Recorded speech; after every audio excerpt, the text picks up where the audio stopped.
get started. All right. Let me pray. Heavenly Father, we thank you so much for this evening. We thank you for your word. We thank you for these historical books and for this last semester and how we've been able to just delve deep into these. And we pray, Heavenly Father, that you be with us now. So take a look at the last book on our list as we take a look at the book of Ruth. Pray, Lord, that you would help us to understand how it applies to our lives today, and that we would not just walk away understanding historical information or textual information, but that we would understand how it applies to our lives, how it's supposed to change us and transform us.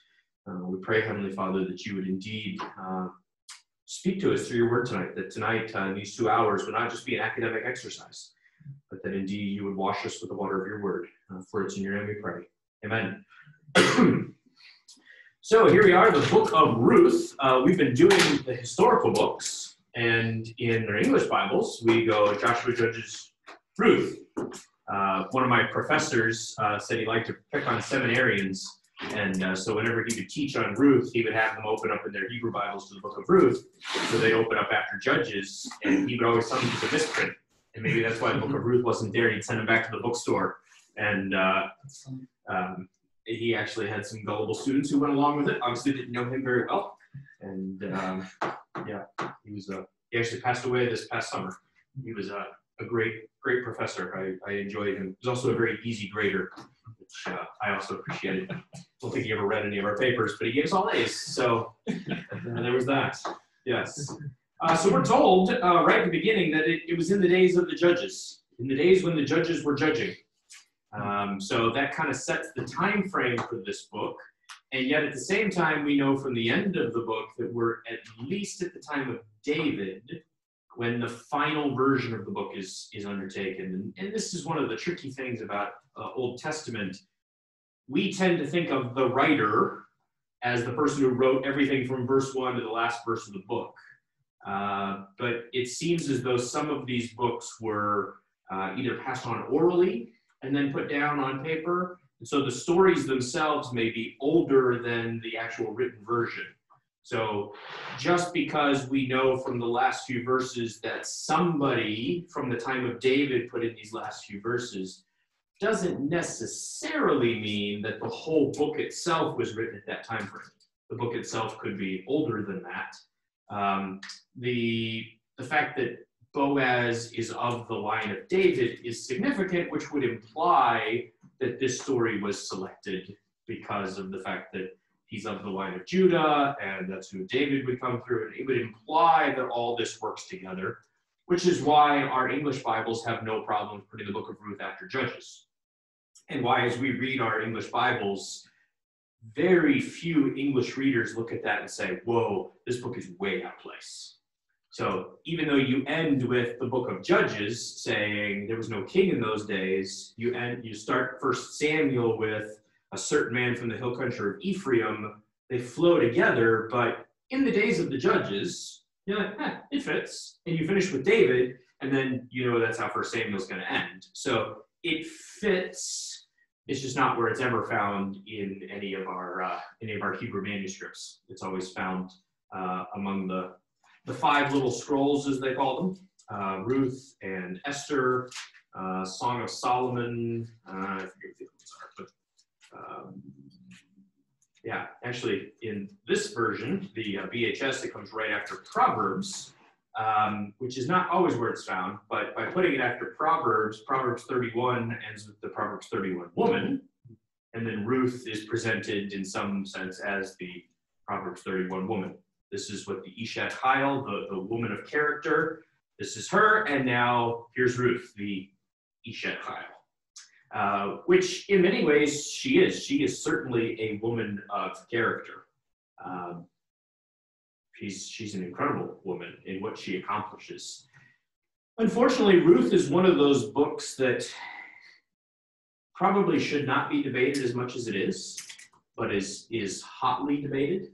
And there are a lot of circumstances in the book of Ruth that everybody wonders about and tries to figure out. And there's all sorts of different theories. And there are also clear details in the book of Ruth that, in my opinion, make the book a little more simpler to understand. And people seem to skip over those as irrelevant. which in my experience, nothing in the Hebrew Bible is irrelevant. Pretty much any detail that is given, there's a reason for it. At the same time, there are also details that are just background information. So we're told at the very beginning of the story that Mahlon and Chilion go with their father, Elimelech. They go to Moab with Naomi, and they die while they're there. Now, the text does not say why they died. And this is one of the things that is often debated. My father and I, in fact, have even debated this over whether or not you should preach a sermon on why it was sinful for them to go to Moab. And that's a difficult thing because the text doesn't say. In fact, I was talking with Chase Krug, the pastor down at New Century, about this yesterday at lunch. There are texts that assume things. It's not wrong to point those things out. But at the same time, we have to be careful in whatever context we're in to make sure that the main point is the main point. So if I was in Sunday school and I was doing an adult Christian education hour, or in a context like this, we can talk about whether or not it was right for the boys and their dad to go to Moab. That's not what the text is concerned about, though. So if I was to preach this, I might mention it in like one sentence. But that's not the ultimate point of Ruth. In some ways, that's background information. That's how you end up with Ruth the Moabitess ending up in Israel. How did she get there? Well, she married either Mahlon or Chilion. She married one of them. And she comes with her mother-in-law back to Israel. So this is how we got from point A to point B. This is one of those details of, I was at McDonald's. It was 3 p.m. I ordered a breakfast biscuit. There was a massive shootout. There's glass everywhere. There's tables flipped down. And somebody goes, wait a minute, they serve breakfast at 3 p.m. at McDonald's now? And you want to say, look, that's not really the important part. I mean, I escaped with my life. That's what's important. There's this huge shootout. There's, everybody's, guns are flying, bullets are flying everywhere. That's what's important. And so, yeah, we can talk about the fact that, that McDonald's serves breakfast at 3 p.m. It's probably not the first thing we're going to talk about. But we can mention it. And so that's one of the difficult things within Old Testament is that there are facts and assumptions and theological assumptions even to a text that are not necessarily the main point. And so we have to be careful as we're exegeting a passage, dividing between what's the main point and what's a subpoint or even a theory. I found it fascinating as we've been going through 1 Samuel even on Sunday mornings that we're often told what Samuel is thinking. We're told what Saul is thinking. We're rarely told what David is thinking until the story shifts at some point. But right now on Sunday mornings, we're in like chapter 18, 19, 20. We're never told what David's thinking. In fact, David is just kind of an accessory to the story. The story actually has very little to do about David. It's all the characters around David. So you know what Saul is thinking. You know what Michael is thinking. You know what Jonathan's thinking. You don't know what David's thinking. So the temptation, though, is to make David, because it's David, to make him the focus of the story and actually realize, well, no, he's not the focus. But he's there, so you can talk about him, but he's not the main point. And so it's not that everything that you say is necessarily wrong. It's just not the main point. Jeremiah and I were somewhere last Saturday doing paintball, and one of the speakers decided to speak on David and Goliath and how if you're in the right place at the right time, God can use you if you're courageous. And I'm sitting there and I'm thinking, everything he's saying is true. It's just not the point of the text. You could even make it a point of the text, but it's not the point. The point is that you're not David. David is the king that you need because you're not David. So to tell a group of teens, you can be like David, I'm like, yeah, that's true, but that's not really the point. You've kind of taken, I wouldn't even say sub-point, a sub-point, and made it the primary point. And have you seen that coffee mug? It's from like Reformed Gear or something, or some website. And it's like David and Goliath. And there's an arrow pointed to Goliath that That's great. Yes. That's great. I need to get that. I need to get that. Yes, that's fantastic.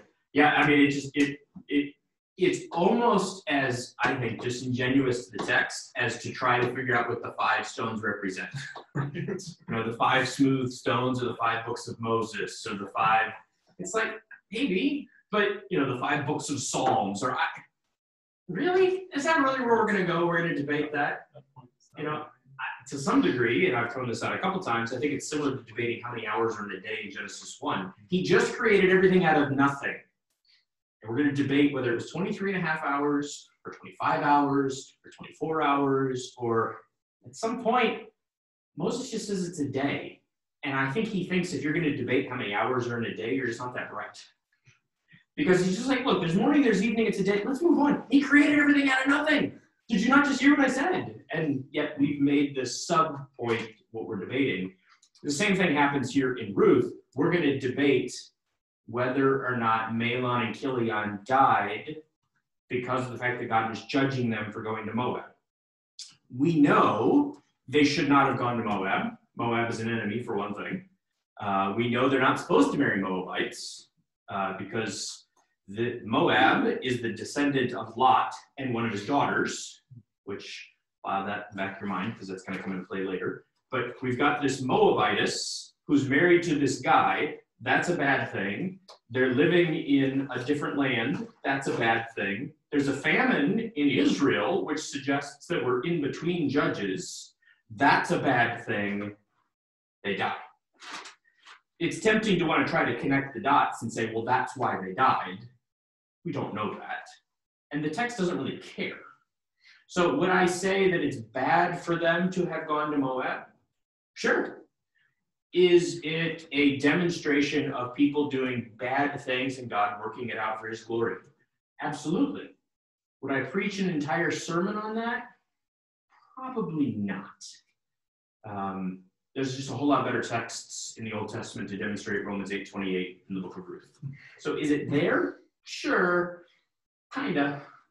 But again, there's no judgment that's being poured out on these boys explicitly. You really have to read between the lines. However, when you consider the actions of Ruth and how faithful she is to the covenant that she makes to Naomi, the fact that you have these guys that seem to be ignoring the covenant, again, it's not the main point, but it does add a layer of contrast. So that it's not so much that the point is, look at what Mahlon and Chilion did, but it's, look what this Moabitess did that the Israelite men are not willing to do. They're not willing to stay in the promised land in the middle of a famine, and yet here's Ruth leaving her homeland and going back with Naomi. So there's more of a contrast there, but it's more of a subtle contrast than anything. It's not an explicit contrast. It's not Mahlon and Chilion did this and they died, but Ruth did this and she lived. It's just, so these guys went, they died, and oh, by the way, this Moabitess went back with Naomi. And you're kind of left with, that's interesting, which I think is about as far as the text really wants to take it. Because again, it's not really the point. Although it is interesting that according to law and tradition and all that, if this is a true example of levirate marriage, which we'll get to in a moment, when Boaz marries Ruth, the first child would not be Boaz's. The first child should belong to either Mahlon or Chilion, and yet Mahlon, Chilion, and Abimelech are not mentioned at all. Or Elimelech, sorry, not Abimelech. But Naomi seems to hint at that fact when she said God has shown his faithfulness to the living and to the dead. Mm-hmm. She seems to be hinting at the fact that this is still affecting Elimelech and his line. So she sees at least some connection there, and yet at the same time, the writer of Ruth has completely left that out. That he doesn't seem to think that any of those men are worth mentioning ever again. So, for us to emphasize them and emphasize their lack of faithfulness or whatever as anything more than just making Ruth look better, I think to some ways does the opposite of what the writer of Ruth wants us to do. He really just wants us to forget about 3 of them and move on, because they're just background information.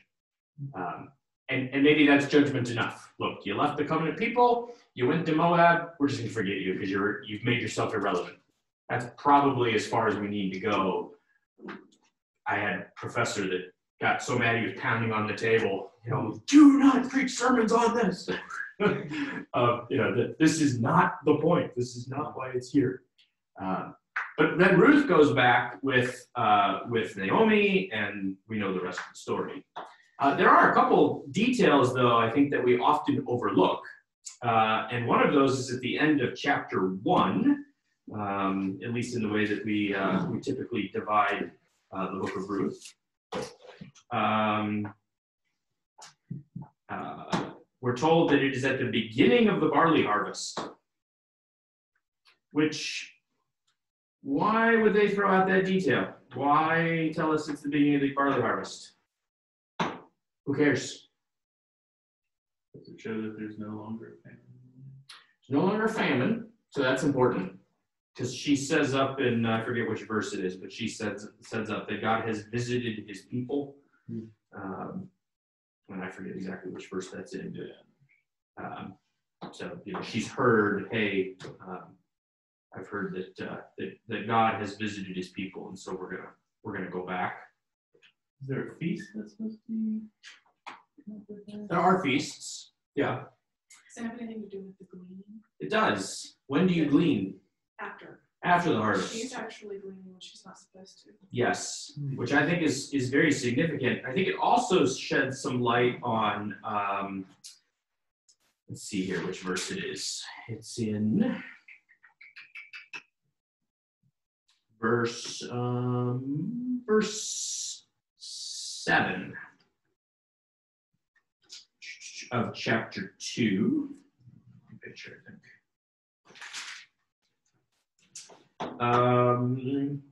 So she said, please let me glean, please, and gather amongst the standing grains. And so she came, and she has been standing from then, the morning, until now. This short rest in the house a little. So it is taken by many translations. In fact, I'll even give you some translation comparisons here, since I have my fancy little Bible app. So she came and has, this is the King James Version, she has continued from morning until now, except that she sat in the house a little bit. The NIV makes it even more explicit. It says, she came into the field and has remained here from morning till now, except for a short rest. I thought there was one more that made it even more explicit. The New Living Translation, she has been hard at work ever since, except for a few minutes rest in the shelter. The question is, so it says that she has said, let me go among the gleaners, let me glean and go among the gatherers, and after which, after the reapers, and she came and she stood from then, the morning, until now. This except for a short rest in the house. So she came and she stood. The question is, what was she doing when she came and she stood? What has she been doing the whole time? Has she been waiting, or has she been gleaning? Some of the translations make it seem like she's been gleaning, which I don't think is the correct understanding, especially because Boaz says in verse 8, don't go glean in another field, but keep close to my young women. Let your eyes be on the field that they're reaping and go after them. I charge the young men not to touch you. And when you're thirsty, go to the vessels and drink what the young men are drawn. If she's already gleaning, it seems kind of dumb. Hey, whatever you're doing, you've been doing all day, keep doing it. Doing a great job. it kind of seems kind of strange. But if what it's saying is that she came and she asked, please let me glean and gather among the sheaves after the reapers, she's asking for permission. May I glean? At least my understanding of gleaning and the way that I read it from the Old Testament law is that once the field was harvested and was done, then she could go into the fields and glean. Because the text even says, if you forget one of the bundles out in the field, don't go back for it. Which seems to suggest you've actually already left the field. You're not in the field. And now that you're done, the harvest is over. Now the gleaners can go back and glean and get what's left. But she's asking for permission to glean and to go among the people even now, which I think is why he says there in verse 9, have I not charged the young men not to touch you? Basically, look, I told them to leave you alone because you're stupid and came in when you're not supposed to be gleaning. And they know that. Maybe you know that, but you don't seem to know that. But I've told them to leave you alone. They're not going to come and kick you out of the field and say, hey, you can't be here. What are you doing? You can't come in and just help yourself. You know, according to the law, you can come through and you can eat while you're here in the midst of a harvest. In fact, you can come through any time and just eat your fill, but you can't take anything. But what you're asking permission for is to come in and actually pick up grain off the ground in the middle of a harvest and take it home with you, which I think is part of why you don't see the mention of any other gleaners. You know, he doesn't say, just stay among the other gleaners. He says, no, you can go among the young women. You can go among the harvesters. Help yourself. Yeah, sure, you want to glean? Go right ahead. Even though it's not the time for gleaning, which shows, I think, the overwhelming graciousness of Boaz here, that he knows it's not time. And he tells her, yeah, go ahead. You go ahead. So I think that's an important, it's not really a textual variant. It's just, I think, misconstrued into English.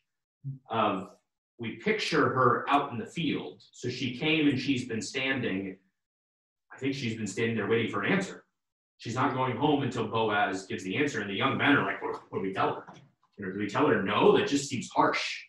You know, we all know the story. Bethlehem's not that big of a town. This poor widow comes in. She's trying to care for her mother-in-law, who we all know we're all related to. What do we tell her? Come back in a month when you're not dead?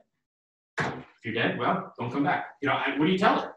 And so they wait for Boaz. Boaz comes and he gives the answer and says, yeah, that's fine.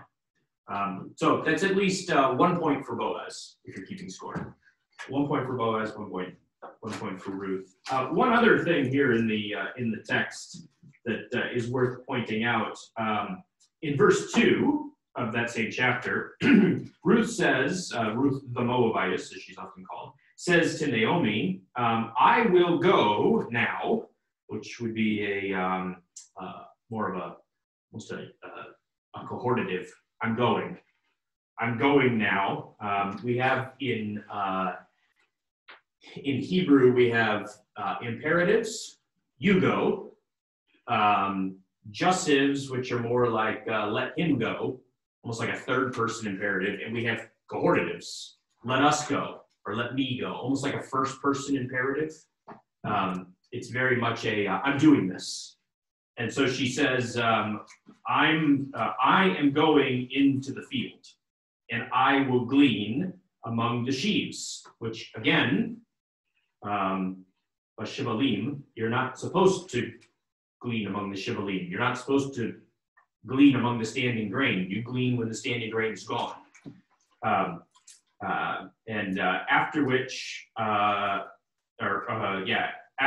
will find favor in whoever's eyes. And Naomi says to her, go, my daughter, which sounds like it sounds like an imperative. Go, my daughter. I read it more as yeah, whatever. That would be my equivalent reading. Whatever. Yeah, whatever. Go. So, you could take it as an imperative, but I don't think it's a go, my daughter, with my blessing. I think Naomi's like, yeah, whatever. You're stupid. You can't glean when you should glean. Which I think is part of why Naomi is so shocked when she comes home. She's like, look, not only did you glean, which you're not supposed to do, but you came home with a pile of grain. She sees how much she gleaned. She's like, holy cow, where were you? Well, I was in the field of Boaz. Oh, Boaz. Oh, okay. Now this is all starting to fall together now. But I think Naomi is she's so depressed and she's beyond the point of comforting. And so she's just like, yeah, whatever. Just get out of here. Go, whatever. I don't care. You just go wherever you need to go. So I take it more along those lines than just an imperative, in part because Ruth doesn't ask for permission. So it's not like she says, even though we translate it as "let me go," that sounds like a permission statement in English, but that's the best that we can render that cohortative first person. We're going. Let's go. It's a very determinative. It's just it's like a first person imperative. Let's go. Come on. Let's roll.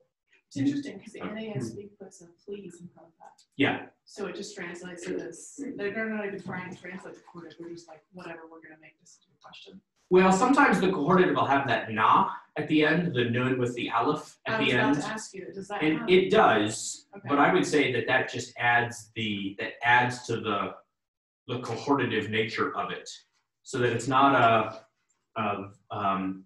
I will go please, but more of a not so much a request, but I'm going. Like, okay, I'm going to go to the fields. Okay. Yeah. Sort of. I'm not asking you permission. I'm just. Yep. You got that information. Because if it was us, we are going to go. Yeah. We would not translate the please. I don't know that any translator would put let's go please. The na would be part of the cohortative. We're going. And so the fact that, it's there, but I would say it adds to more of that cohortative. Just because she's politely addressing her mother-in-law right. rather than she's asking permission. Yep. Okay. Yeah. Similar to, I'm sure somewhere in the Psalms, David says, let us sing to the Lord. And he probably uses a cohortative, but nobody translates it as please. Let us please sing to the Lord.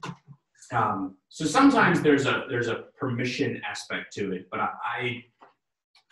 I wouldn't take it in this case. I just think it's more of that I'm going. Yeah. The cohortatives will sometimes end in that hey, and there is a hey and the na. So it's the hey of the cohortative and the please. I think just all adds to the I'm going. Let's go. And again, commentators obviously completely disagree with me, and there's commentators who agree with me. So, you can take it either way, but I really think the weight is more in the I'm going. And some of it is just how we choose to read the story, that we've chosen it as Ruth is going with her mother-in-law's blessing. And I think it's better just, just more the terseness of it. The translation is a very Victorian style story, very English instead of Hebrew. Yeah. One question I had about Naomi, it doesn't come across in our English text, but she's like a really bitter, mean woman, isn't she? Yes. Which I think adds to it's not going to be, oh, my daughter, go. No, she's kind of like when Deborah answers Barak, it's like, fine. Okay. Yes, I would say it's that. I'm done with you. I mean, it's very short. But she tries to get her daughters-in-law to stay in Moab. Yes, she doesn't want them. Some semblance of the law. So she probably knows at some point that they probably were supposed to go, but there's famine, so they went. But then she doesn't want to bring her daughters-in-law back to the land of promise. Correct. Because she either doesn't believe that God's going to do anything, or that there is a heaven, or that there is a covenant, or that she just hates her daughters-in-law so much that she's like, stay in Moab and go worship your gods. Yep. And then when she says, fine, just, go do your stupid reaping thing. Yep. It was rather dangerous for a Moabite absolutely. woman to just go into somebody's field. Absolutely. I mean, he has to tell the men not to touch her. One, not to kick her out of the field, but. Yep. And so the mother's all like, yeah, fine, go get raped. Oh, yeah.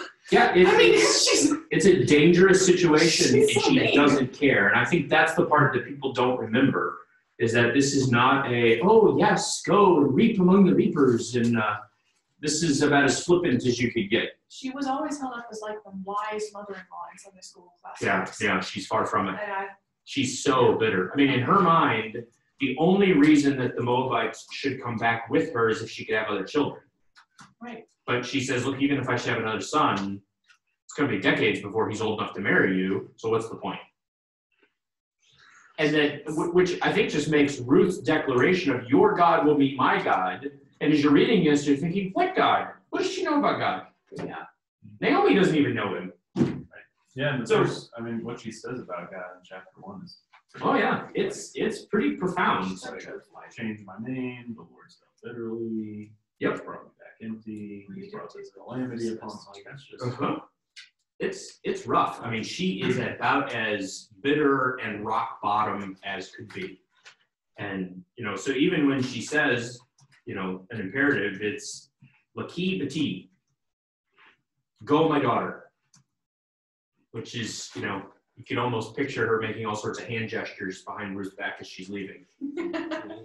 Just kind of that sort of thing. I think yeah, sure you are. Yeah, we'll see about that.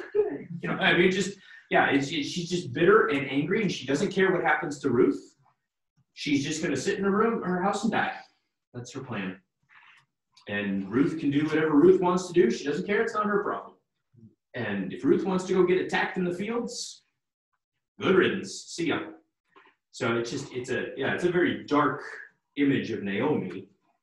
But then when Ruth comes back, that really gets Naomi's attention of, oh, wait a minute. God. Yeah, wait a minute. There's something's going on here. Which is fascinating because if you want to flip in your Bible to Numbers chapter 25, not Numbers, sorry, Deuteronomy 25.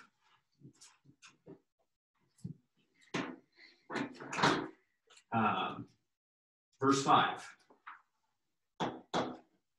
If brothers dwell together and one of them dies and has no son, the wife of the dead man shall not be married outside the family to a stranger. Her husband's brother shall go into her and take her as his wife and perform the duty of a husband's brother to her. Do you see any problems with that?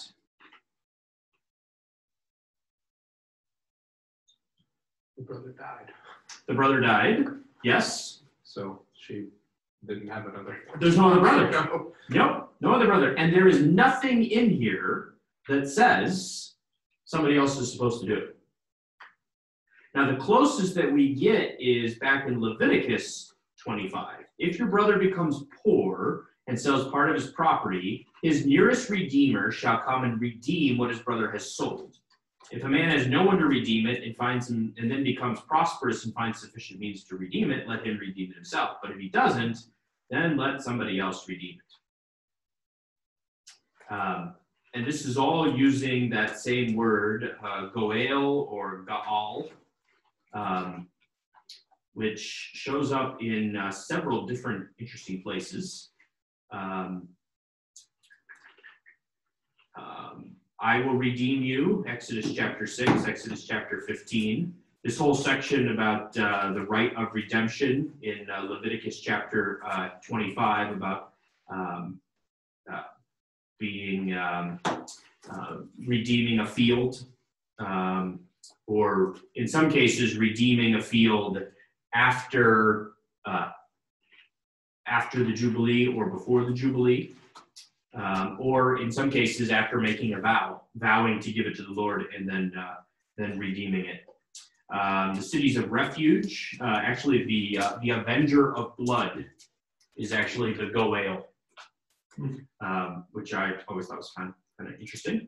And then we have in Deuteronomy 25 this levirate marriage. The word goel is not there. And then Ruth is the next place that it shows up. Now we do have all sorts of places Job 19, I know that my Redeemer lives. Throughout the Psalms, we have all sorts of mention about God as a Redeemer, redeems your life from the pit, etc.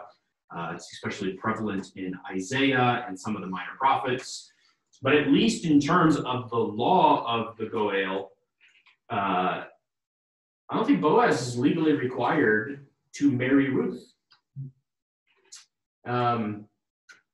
Which I think to some degree is why in chapter 3, when he's meeting with the, I think it's chapter 4, when he's meeting with, when he's meeting with the other man, he says, Naomi is selling the parcel of land that belonged to our relative Elimelech. So I thought I would tell you and say, buy it in the presence of those sitting here, in the presence of the elders. If you will redeem it, redeem it. If not, tell me, that I may know, for there's no one besides you to redeem it. I'll come after you. He says, I will redeem it. Boaz said, the day you buy the field from the hand of Naomi, you also acquire Ruth the Moabite, the widow of the dead, in order to perpetuate the name of the dead in his inheritance. Scholars have actually suggested that Boaz made that all up. That's not what the law says. Fascinating. Almost like he's... Yeah, that he's kind of... So you want it? Oh, by the way... There's a little fun there. That's great. Yeah, that you have to take her as a wife too. And people might not, like some of the people probably didn't know the law super well. So maybe he's saying that right. Yes. Yeah. I would guess that over time, because we see the whole thing with the sandal, verse 7, the custom in former times in Israel concerning redeeming and exchange and to confirm a transaction, the one drew off his sandal and gave it to the other. So the Redeemer said, buy it for yourself, and he drew off his sandal. And the other guy gives his sandal to Boaz. It seems as though the root of this, going back to Deuteronomy chapter 25, was that the woman takes off her sandal, slaps the guy with it, spits in his face, and said, this is what is done to a man who will not redeem the next of kin. Which has somehow become you take off your sandal and you give it to the guy who you're giving the property to, which is a complete reversal. So it wouldn't surprise me if it's not so much this is the law, but that over time, this is how it came to be interpreted. That between the 440 years from the time that Moses received the law and passed this on to Israel, that it became land, title, all that's all rolled up into one. And wherever the land goes, that's where the women go, and you have this odd this odd connection here between Ruth and the land. So I don't think that Boaz is pulling a fast one in the sense of I don't think he's making up a law. I think that is the tradition probably by the time, even though we can't find a legal basis for it. But I think he is pretty sly in how he introduces it. Do you want the land? Oh, by the way, you get the Moabitess, the lady from Moabite, the detested Moabite, you get her as your wife. And the guy there says, well, I can't do that. I won't do that. In fact, he gives a pretty explicit reason why he won't. He says, lest I impair my own inheritance. Take my right of redemption, for I cannot redeem it. That's the reason assumed, although it's not explicit, but assumed to underlie Deuteronomy 25 and why somebody would not redeem the land. So we've kind of read back in Deuteronomy 25, why would somebody not redeem the wife and take the land? Well, because it waters down your inheritance. Because now part of your inheritance that would have gone to your children, now part of that goes to your new son, but also his original inheritance goes to him. So he makes out pretty well, but now you've damaged your holdings. You've kind of watered it down, as it were, because now there's more heirs to divide up what you were going to give. And in some cases, if you didn't redeem the wife and just took the land would probably revert to you anyway. So there's kind of this sneaky, I'll take the land but not the wife which is explicitly what he's saying here, but it seems, at least at this point, to be socially acceptable to do that, to take the land and not the wife. But then when he's told, no, you have to take the wife, then he backs out. So he's aware of the stipulations, as it were. He's aware of the benefits. He's aware of the costs. He's also aware that he can get out of it. Because Boaz says, well, I'll do it. I'll take care of it. And he's like, yeah, it's all yours. But it is an interesting turn, because I don't think that Boaz is required to redeem Ruth or the land. He can, and he should at least redeem the land. The land needs to stay in the clan. It needs to stay in the family. And he's a close relative, so he's logically the one that would do it. But it doesn't have to be an instance of levirate marriage. Which is, he talks about perpetuating the name of the dead man, but the dead man's name never comes up at any point in the story.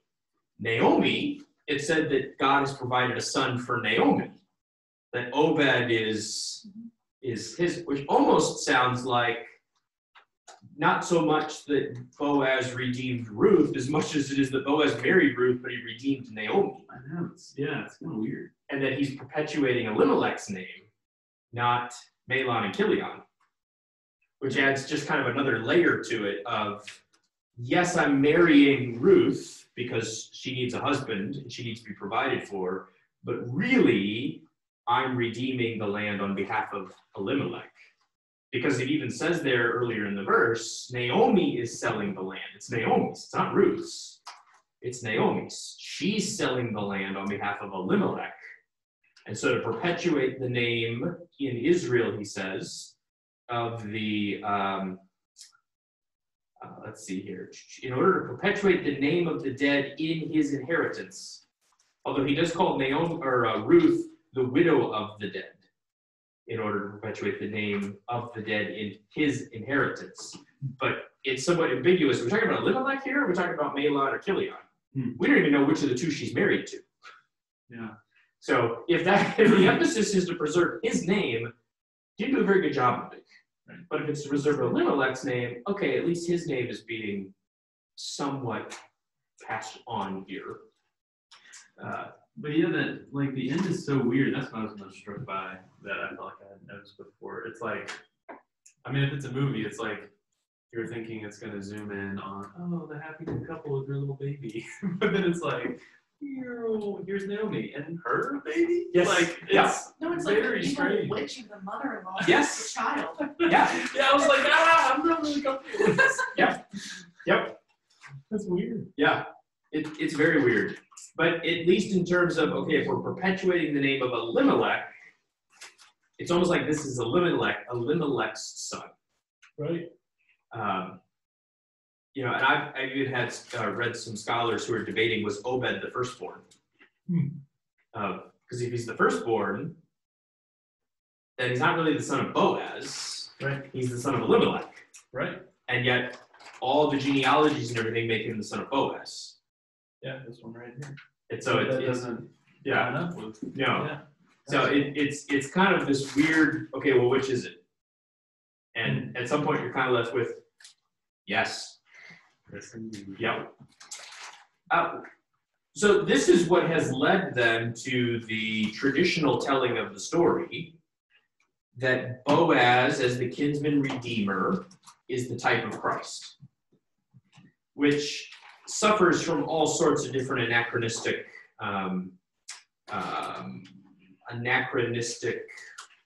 discussions, very similar to the use of the same term in Job 19. I know that my Redeemer lives. Oh, that's Christ. Well, I don't know. I don't know that that's who he's thinking of. When he says Redeemer in Job 19, he's actually speaking of, basically, I know that there's an attorney who's going to advocate for me, and we know that it's Christ. I don't know that Job is thinking of that. I think Job is just thinking, someday I'm going to have my day in court. don't think Job is thinking someday Jesus is going to die on the cross for me. Any more than here, yes, this is a great picture of redemption. We like it because of the word redemption, but I would make the argument that there's just as much a picture of redemption in the whole idea of the avenger of blood, the Goel, who is trying to kill the other person. And instead, he goes and he hides in the town to the high priest. I mean, that's a great picture of redemption. The pursuit of justice and the sacrifice of blood. And I mean, that's another great picture. But you don't ever hear people talk about the cities of refuge and talk about how the manslayer or the avenger of blood is a type of Christ.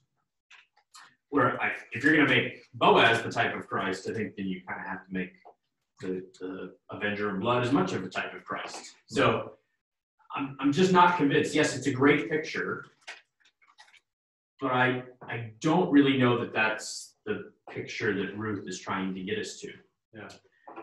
I do think, though, that perhaps the fact that Boaz is not required to take Ruth on as his wife and to redeem the land, the fact that legally he doesn't have to, I think that's important to explain why he kind of delays. So I guess my first couple readings as I read Ruth, I thought, Boaz is really falling down on the job here. He's a lousy kinsman redeemer. But if we're trying to figure out, okay, well, where is this kinsman redeemer coming from? Like, where is this legislation that seems to suggest that he had to do this? It can't be levirate marriage in Deuteronomy 25, although he is taking Naomi or Ruth as his wife. But he's not a brother to Elimelech. He's not a brother to Mahlon and Chilion, because as Jeremiah said, brothers are dead. So it's not that. If it's just the land, then why does he have to marry Ruth? So there's all these other pieces that suggest Boaz didn't have to do anything. He, at the very least, had to take care of a widow, and maybe we can fault him for not doing a better job of that, although he does give Ruth, when she comes to the field, he does allow her, outside the season of gleaning, to come and glean in his field, and he does give her a massive amount of grain, which is significant. And I think it's also important to keep in mind that here in chapter 2, I don't know that he is thinking marriage at this point. In fact, I don't even know that Ruth is thinking marriage at this point. Verse 11, all that you have done for your mother-in-law since the death of your husband has been fully told me, and how you left your father and mother in your native land and came to a people you did not know. The Lord repay you for what you have done. A full reward be given you by the Lord, the God of Israel, under whose wings you have come to take refuge. Keep that in your mind. The word for wing is kanaf. So just kind of file that away for a moment. She said, I have found favor in your eyes, my Lord, which is the very thing that she said that she wanted to do. You have comforted me and spoken kindly, although not one of your servants. At mealtime, he says, come here, eat some of the bread, dip your morsel in the wine. So she sat beside the reapers, again, not the gleaners, because there are no other gleaners. Sits beside the reapers, he passes her roasted grain. She ate until she was satisfied. He says again, in verse 15, let her glean among the sheaves. Do not reproach her, because again, she's not supposed to be there. And pull out some from the bundles and leave it for her, and do not rebuke her. So she gleaned until evening. She beat out what she had, and she had a ephah of barley. In my footnote, for those of you who don't know what an ephah is, which would be pretty much all of us, it's 3/5 of a bushel, which doesn't do me any good, but it's 22 liters. I know what a liter is. 22 liters is a lot. When her mother-in-law saw what she had gleaned, her mother said, where did you glean today? So she said, well, his name is Boaz. Oh, may he be blessed by the Lord, whose kindness has not forsaken the living or the dead. That man is a close relative of ours, one of our redeemers. Ruth says, you shall keep close to him. And Naomi says, good, stay by him, because in another field you might be assaulted, because it's not time for gleaning. No wonder. So she kept close, gleaning until the end of the harvest. And she lived with her mother-in-law. Now, that would just be the end of the story. Naomi has other plans. But that would be a sufficient end of the story of in this sense, Boaz has fulfilled his covenant obligations. He has fulfilled the obligations to care for her and to provide food for her and to care for Naomi. Whether or not he would have done this without Ruth going to his field, I would hope so. Give him the benefit of the doubt. I don't really know. Text doesn't say. So, it's as much of a, it just so happened that she comes to Boaz's field. The author is assuming that God is behind all of this. So he doesn't really go into details of the what ifs. What would Boaz have done? He just simply presents it as Boaz is practically giving his field away to Ruth, knowing her situation, knowing that she's starving, gives her 22 liters of grain, which is very significant. But then in chapter 3, Naomi has more plans. Should I not seek rest for you that it may be well with you? Boaz, our relative, he's winnowing barley tonight at the threshing floor. Wash yourself, anoint yourself, put on your cloak, go down to the threshing floor, but don't make yourself known until he's finished eating and drinking. When he lies down, observe the place where he lies, go down, uncover his feet, and lie there until he tells you what to do. And so she goes down and she uncovers or reveals his feet and lies there until he does tell her what to do. So she goes down, he'd eaten, he'd drunk. In verse 7, his heart was merry. He went to lie down at the end of the heap of grain. She came softly, she uncovered his feet and lay down. At midnight the man was startled and turned over, and behold, a woman lay at his feet. And he said, who are you? And she answered, I am Ruth, your servant. Spread your wings over your servant. And again, remember I said the word for wing was kanaf. This is the same word.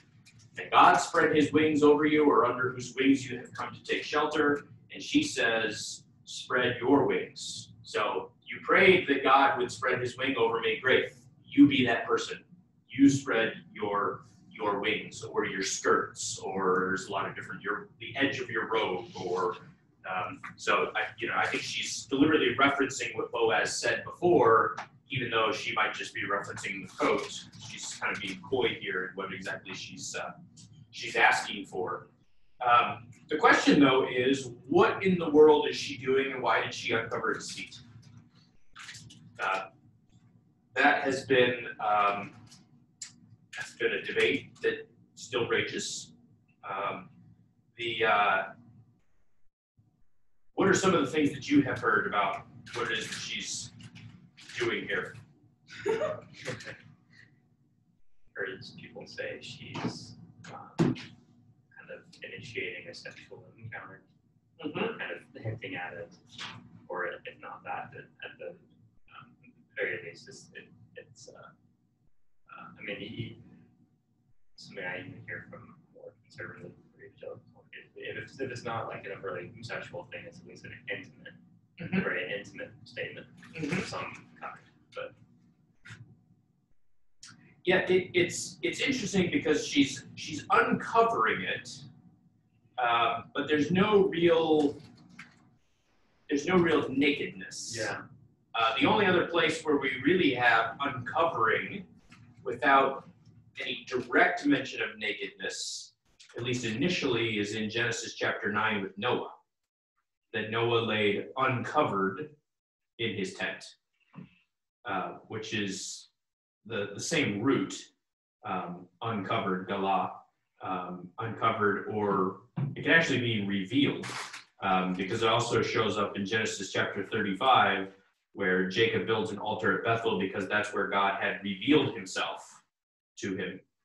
So it can be reveal or uncover. And then throughout Leviticus chapter 18 and 20, this idea of revealing, the idea of nakedness is quite sexual.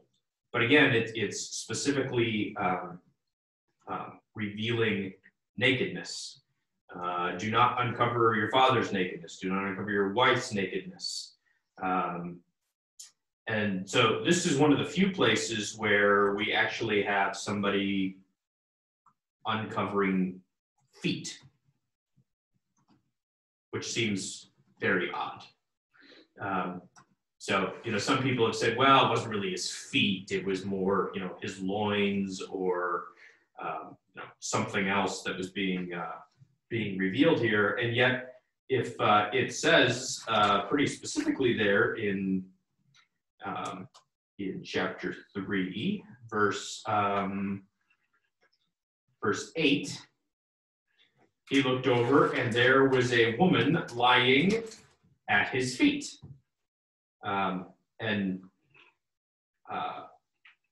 It's not really another way to view the word feet. It's feet. In fact, the word for foot soldier comes from the same word. So you've got foot, which is regal, and then you've got foot soldiers, which are regalim. So it's not like, well, it's a foot, but that's a euphemism for something. No, actually, it's not usually it's not a euphemism for anything. It's just feet. This shows up 5 times in the book of Daniel. It says that his feet were like the gleam of burnished bronze. So I suppose if you want to go with innuendo there, you end up with all sorts of crazy interpretations of Daniel. So, this is feet. This isn't anything else. She's uncovering his feet. One of the scenarios that has been suggested, and I'm still, in my mind, still thinking about it, is that in Genesis chapter 19, we read, Lot went up to the house, went out of Zor and lived in the hills with his 2 daughters. So he lived in a cave. And the firstborn said, our father is old, and there is not a man on earth to come into us after the manner of all the earth. Let us make our father drink wine, and we will lie with him that we may preserve offspring. So they made their father drink wine that night, and the firstborn went in and lay with the father. He did not know when she lay down or when she arose. The next day, the firstborn said to the younger, I lay last night with my father. Let's make him drink wine tonight also. Then you go in and lie with him that we may preserve offspring. So they made their father drink wine that night also. The younger arose and lay with him, and he did not know when she lay down or when she arose. Thus both daughters of Lot became pregnant by their father. The firstborn bore a son and called his name Moab. He is the father of the Moabites to this day. The younger had a son named Ben-Ami. He is the father of the Ammonites to this day. Well, then we fast forward to Ruth chapter 3. And it says, she came softly, she lay down, there's a man at her feet. So she lay at his feet until the morning, verse 14, but arose before one could recognize another. And he said, let it not be known that the woman came to the threshing floor. Which all seems very secretive and seems to have some indirect overtones to that situation with Lot. And so at least one scholar has suggested that she uncovers his feet to make him wonder, did I sleep with her and I just don't remember it? Which I think is probably a ludicrous interpretation. My dad just thinks that she uncovered his feet because she knew it would wake him up. But then why come late at night to a threshing floor when you know he's been drinking? Why come as a Moabitess? Those Moabites, we know what they do. All of these things that she goes through in terms of timing are at least indirect allusions to the situation with Lot. Maybe even to the situation with Noah, of the idea of getting drunk and lying naked. So is at least, I don't want to say there's sexual overtones to it, but there are some sort of overtones to it of why impropriety. Wash yourself and anoint yourself? Yes. Yeah. Sorry. Mm-hmm. It's the same thing as you're not going to go shave your legs if nothing's going to happen. Yes, exactly. That's why I don't check my legs. Yeah, actually, when I was talking to Chase Crew about this at lunch yesterday, he said, so here you are, you're an older man, you've had a little to drink, you're laying on the threshing floor after a hard day's work, you wake up at about 2 in the morning, and this really hot Moabitess, who's just showered, probably for the first time all year, and is wearing perfume, and is willing, is laying there at your feet. What are you going to do? So there is some, there is at least some, I don't want to say she's propositioning him, but in a sense, she is more or less implying that that's what she's asking. Yeah. Yeah, it's almost like Naomi's like, don't initiate anything, but make yourself available. You know? Like, Yeah. But it almost has this overtone of inappropriately available. Right. To the point that Boaz says, yeah, don't tell anybody that she came last night. Right, because it's weird. So is she, because she put herself in a very vulnerable state, maybe ignorantly with the gleaning. Mm-hmm. She's purposefully doing that now. Is it sort of a, look, I'm willing to be vulnerable. You know what you could do, but I'm basically pleading with you to cover me with your wings and marriage, and redeem my family. Yeah. And less sort of a, hey, I'm here, hot stuff, you know, just in case. Yeah, I think it's the first one. I think she's saying, redeem me and my family. Yeah. It's interesting. It's just an interesting cultural way to go around it, or to go about it.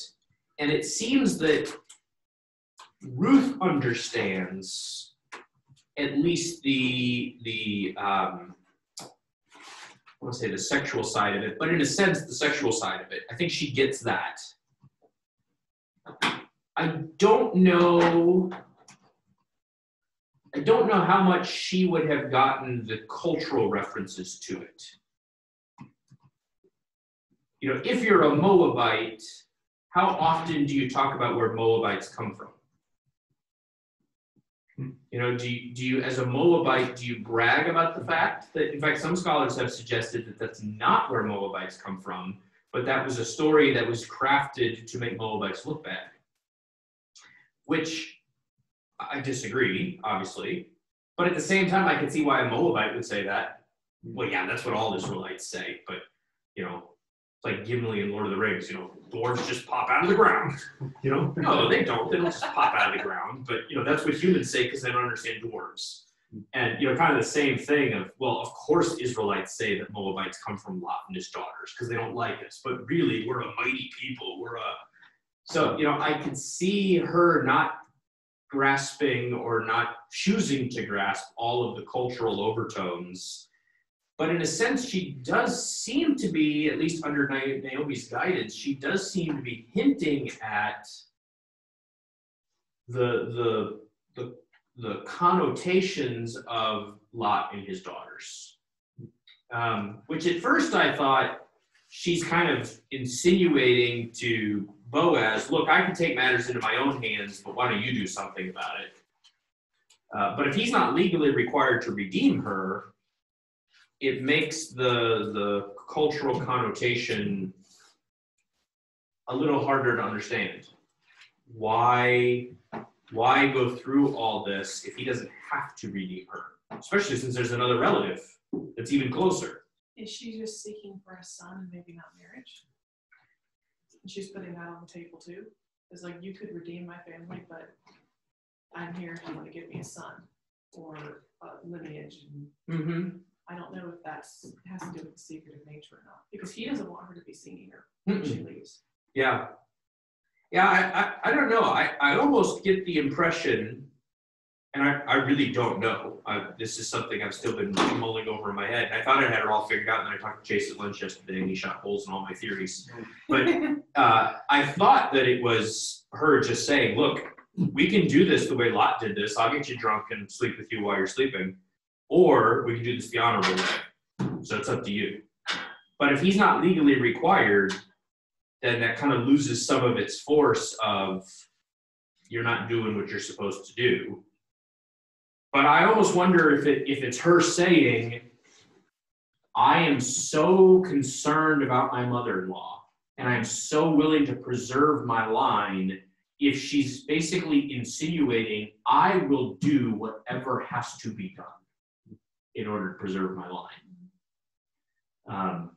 Which puts her in a similar category as Lot's daughters, but I think also puts her in a similar category as Tamar. Yes. I will do whatever is necessary. Who's kind of nodded at, Yes. you know, or Which- no, she's in reference. Yeah. Yes. And Yeah. she's in, she shows up at the end of the story, Mhm. which would then fit the connotation. Ruth and Tamar both show up in the genealogy of Jesus in Matthew chapter 1. So it suggests to me of what Ruth is doing is viewed as honorable, but I think she's insinuating, I'm giving you the opportunity, Boaz, to do what's right. Spread your wing over me, be the instrument of the Lord's redemption, do the work of a redeemer, redeem me. If you're not, I will do whatever is necessary to preserve my line. So I'm coming to you, very similar of Deborah coming to Barak and saying, look, this is the job that needs to be done. You need to do this. And when he kind of pussyfoots around and says, well, I don't know. She says, look, this is going to happen either way. So it can either happen with you or it can happen with a tent peg. It's up to you. And he basically says, yeah, let the one with the tent peg have it. I think in a sense, Ruth is saying the same thing of, Boaz, you can do this or I'm going to take care of it. And if I have to get some guy drunk in a wine vat in order to have children and preserve the life of my mother-in-law, that's what it takes. That's what I'm going to do. If I have to dress up as a prostitute and seduce my father-in-law, who's dead, but you get the picture, Harder. then it's a little harder. That's what I'm going to do. I'm going to do whatever it takes to preserve my line. So I think that's the emphasis of of what she's saying here. It's not that she's doing that. It's not that she's even suggesting to Boaz that she did that. I think she's showing Boaz, I'll do that. If you want to go there, I'll do that. I'll do whatever it takes. And if it even takes me, in a sense, coming and seducing you late at night, I'm willing to do that too. Why does he call her righteous for not going after the young men? Who are the young men? And I guess that means he's kind of old. He is probably old. I think they are, because she is a Moabitess, she doesn't really have any requirement to pursue somebody in Naomi's line. Okay. Right. So I think what he's saying is, look, you could have gone after anybody. And yet you specifically chose somebody who's older, somebody who's not somebody you would typically think of, because I'm in Elimelech's line. And so you're doing what the law has asked you to do, even though you have no obligation to follow it. Which I think, as I've been talking to Tim out in California about Ruth, he was doing his paper for a different class last semester on Ruth, and then he's doing one on Ruth this time. So he and I have been talking about Ruth quite a bit. And he pointed out some things in Ruth that I never thought about before. And all of them relate to what's the purpose of the book of Ruth. Is the purpose of the book of Ruth just to tell us how we got David? How we got from Boaz to David? It's just a great romantic history story. Yeah, it's kind of pointless then. But the fact that it's in the time period of Judges, when there's a famine in the land, Israel is not being faithful to the covenant. And yet here's this Moabitess who unprompted makes a covenant with Naomi, when Naomi isn't even trusting the covenant with God. And yet Ruth says, your God will be my God, your people my people, and where you died, there I will be buried. Basically, she's making a covenant with Naomi. And she's telling Boaz, I will do whatever is necessary to fulfill this covenant. I don't care what it takes. If I have to seduce men in wine vats late at night, I will do whatever is necessary in order to preserve this. And I think he's looking at her and he's saying, look, you have no obligation whatsoever to Naomi. She tried to get rid of you. And yet you are so covenantally faithful that you are willing to go to whatever lengths necessary in order to keep this covenant, even if it means passing up all the young men who would love to marry the hot, exotic Moabitess and instead going after the old guy who may or may not have other wives, we're not told. But you're willing to go after me, Boaz, simply because I'm a relative of Naomi, and it's a family that you have no moral obligation to be part of. You're a Moabitess. You can do whatever you want. And just say, I'm a Moabitess. What'd you expect? And instead, you're willing to be that faithful to the covenant. I think in many ways, Ruth is the Christ figure. That's what I was going to say. In the book of Ruth. And she is, in a sense, shaming Israel of this is how you keep a covenant. This is what it means to be covenantly faithful. This is what it means to be righteous. And Boaz gets that. And the book of Ruth gets that. I think oftentimes when we read it, we don't get that. Because we've got this idea of Boaz is the Redeemer, he's the Christ figure. And I mean, it's a great picture. Boaz does amazing things. But he's not, I don't know that he's as if he's the Christ figure, he's one of the Christ figures because he's a Redeemer. But that almost seems cheating of,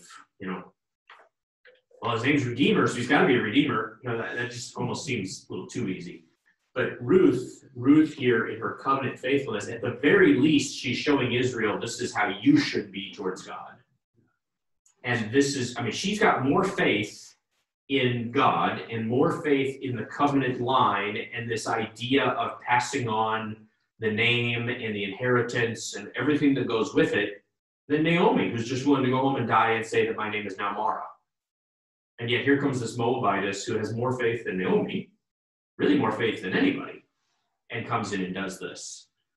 So I think that's why he says, you're righteous, because she's doing what should have been done by all of Israel. Which is why it's great that the story is set at the time period of the judges, because it's the very thing they're not doing. They're not being covenantally faithful. But then the point of the book would fit right in, because what Ruth is doing, so doggedly determined. She reminds me of the definition of Hesed. Uh-huh. She's displaying that, so it's kind of like an example story of, okay, Israel. This is what God is doing for you. Yes. So she's almost fitting a double role here. She's shaming Israel by her behavior, as much as she's shaming Elimelech and Mahlon and Chilion and everybody else in the story, and Naomi. The only one who's ever even close to her is Boaz. And yet at the same time, she's also being very much a type of Christ. Yeah, because, the end of it, zooming in on Naomi and this child, and Ruth fading to the background, it's almost like, that's the humility of what Christ does for us. Yep. Ruth is not complaining. She's willingly giving her life. Yep. Yeah, that's powerful. Yeah, but it's and Naomi doesn't deserve it. Oh, she doesn't, absolutely not. But it's definitely not the way that we normally read the book of Ruth. I feel like the writer mentions that it's in the time period of the judges to show what a judge should have acted like, and that it's someone who's not even qualified to be a judge. Yes, is absolutely outplaying every single judge that we see. Maybe maybe Othniel kind of does what he's supposed to and leaves, but other than that, every other judge fails miserably compared to a Moabite. Yeah. So it's like, not only does she shame all the people, but every single leader that they get before David, she's like, but she's way better. Yeah. Yeah, it's almost like an Old Testament version of the Good Samaritan.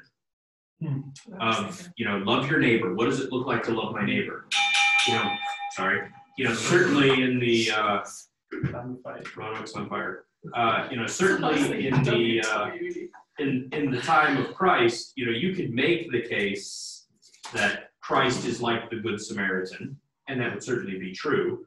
But Christ himself says the point is, this is how you're supposed to act. This is how you're supposed to love one another. But it's a Samaritan of all people. And, the fact that you've got a Moabitess here, I find it interesting that a Moabitess and 5 generations later are not allowed to enter into the tabernacle or the temple. Now, it might be different because she's a woman, and that kind of all bets were off when women were involved because they became Israelites. So it's not like you've got a Moabite man and then his descendants want to come into the temple. She, for all intents and purposes, is no longer a Moabitess. She's now an Israelite. So that might mitigate some of that. But David's only 3 generations removed. Solomon's 4 generations removed, and Solomon builds the temple. So it's possible that there are other generations that are not mentioned here, which is always possible within Israelite genealogies. You never know. The word father can also mean ancestor. So, Obed is an ancestor of Jesse, who's an ancestor of David, king of Israel. That's possible. But it's also possible that because she's a woman, that you kind of skip that fact that she was a Moabitess. Just because she's under Boaz's headship. She's part of his family. So it doesn't matter that she's a Moabitess and that David is a Moabitess, a Moabite by ethnicity. Which is odd to think about, especially when he goes and wipes out sections of Moab. Right. That, his great-great-great-grandmother came from Moab as he goes and destroys them, or destroys parts of them. But, yeah. Look, I can ask a question. So something that's occurred to me as we've been talking about this, it's interesting reading Ruth in light of Proverbs, and not just the obvious connection of Proverbs 31, but the first section of the book too, about Lady Wisdom, and there's the contrast between Lady Wisdom and Lady Folly. But I think some of the main things you see both of those women doing. Lady Wisdom does the same things that Lady Folly does. She walks through the streets and calls out to men, which looks like what the earlier description of Lady Folly, but because of the background and character there, it's interpreted very differently. Yes. And you see Ruth doing things that look a lot like what Tamar and I'm just blanked on the other one. What was the other one? Lot's daughter. Yes. Yep. Okay. And that looks a lot like what they do. And you see this narrative kind of references a lot of those same themes, but inverts them. So like this time you have the same things, but there's people who choose the path of righteousness and fear the Lord. Yeah. And then the way that kind of wisdom interplays changes the whole way you interpret this and the whole kind of character that these events have. Yeah, because you're right. She certainly has the opportunity to get Boaz drunk. Yeah. I mean, he's apparently by himself, partly because he's the lord of the manor.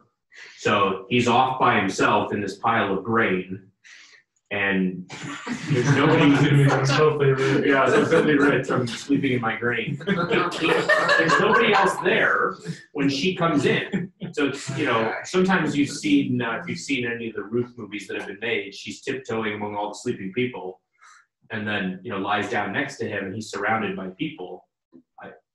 I think the fact that he went to the end of the pile and lay down, it would have been presumptuous, I think, in that culture for anybody else to have followed him and to have laid down near him.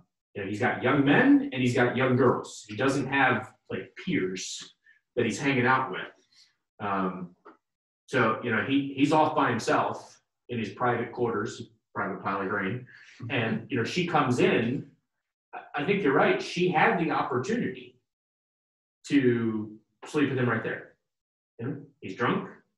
Perhaps he's merry in his heart, and to snuggle up and remove more than just his, uncover more than just his feet. As though she's signaling to him, look, I could have done more. But I think you're right of recalling those other instances, and yet at the same time, not going there. Saying, I'm willing, I'll go there if necessary, but at the same time, you're right, trusting God and trusting Boaz. I don't need to go there. So I think you're right, reinterpreting it in terms of wisdom. She's very careful in her righteousness not to go there and not to force the issue.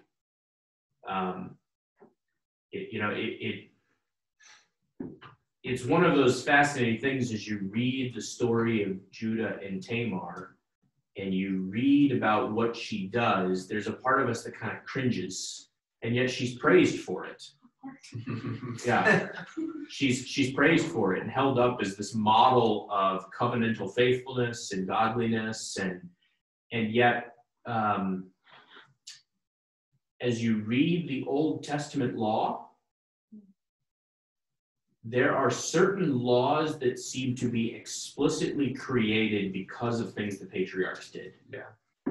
Even the passage that we're talking about this Sunday night about you can't give the double inheritance to the firstborn of the loved wife if the firstborn, the true firstborn, is actually the firstborn of the wife you don't really like.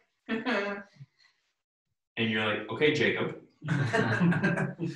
And to a point, you're thinking, how would you feel if you're a descendant of Manasseh? And you're sitting there and you're like, well, wait a minute. Ephraim, my brother, got the double blessing. He wasn't the firstborn. I got ripped off. And now you're telling me that that's the law. Well, good for everybody else from now on. But, can we do a grandfather clause? Do I get grandfather to do this? You think of all these instances in the Old Testament, in the book of Genesis, and then you realize all the laws that are made. And even into the New Testament, the laws that are made that seem to reference things in the Old Testament. You can't sleep with your mother-in-law. You can't sleep with your daughter-in-law. You can't sleep with your father's wife. You can't, all of these different laws, and you're thinking, Reuben, he'd be executed. Judah, he'd be executed. Tamar, she'd be executed. Like you go through the list, Jacob, he'd be executed. Like you're going through the whole list and you're realizing, these guys are really screwed up. But at least in terms of the progressive revelation, some of those people who would have been executed later are actually praised in the book of Genesis, like Tamar. But then, once you go through the law and you kind of have that revelation of wisdom, yes, she's acting in accord with wisdom. So she's insinuating, I'm willing to do whatever it takes. And yet it's clear that there's a limit there because she didn't do whatever it takes. She stopped. She didn't get him, she uncovered his feet. And I think it's just more the uncovering that's significant. And I think the fact that she uncovers his feet is more a limit of, I only uncovered the feet. Of, I uncovered the feet and you didn't wake up. So what else could I have uncovered? Which is why that one scholar says, he wakes up, he doesn't know if he slept with her or not. And I think to some degree he doesn't know. But I think he realizes, well, she's, her wisdom and her righteousness shows what she did not do. But at the same time, shows what she could have done. He's not dumb. He had to have realized the situation of this hot Moabite has just snuck into my bed. Not a water bed, grain bed. Grain beds before memory foam was a thing. They did grain. She snuck into my bed and yet didn't take it any further. She could have taken advantage of me. The way that, in a sense, Noah was taken advantage of, and Lot was taken advantage of, and Judah was taken advantage of, and yet she didn't. So she stopped. And then he also shows wisdom of, he could have taken advantage of it. I assume she would have gotten up and run. Who knows? Text doesn't say. But, they both act very prudently and very righteously in the midst of those circumstances, while at the same time recalling past histories, so that historical background is there.